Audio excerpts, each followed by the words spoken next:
Carolina qui va lui traduire directement en anglais, tout ça. In these 2 days of conference, do you think that new perspectives about the communication challenge have come out? It's hard to say. We are now in the halfway of the second day, and a lot of papers are still to be presented.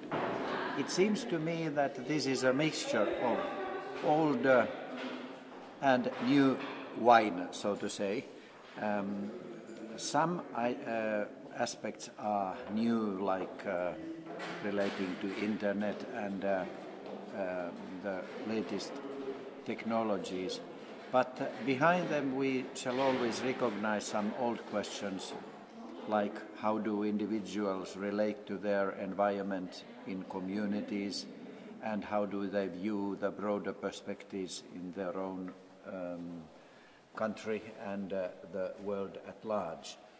And of course the relations between developing countries and industrial countries, so-called north-south divide, digital divide, is an old issue which, as I reminded in my presentation, already was expressed by the United Nations General Assembly as early as 1952, asking for decent facilities for media in the developing countries.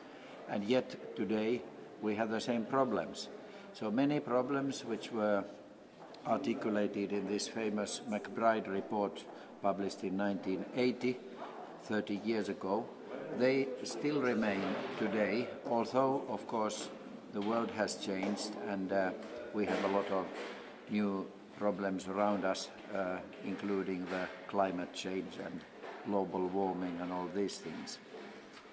So it's a mix of old questions and problems and some new materials. According to that you have seen this conference, where would you place Africa in the context of post-McBride report?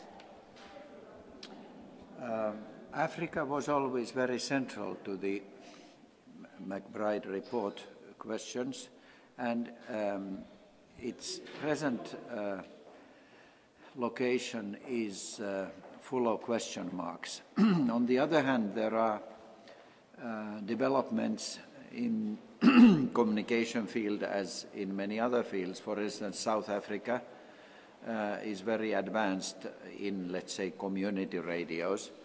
And all of the African countries have certain elite circles which are linked to the avant-garde of the new world technologies and practices.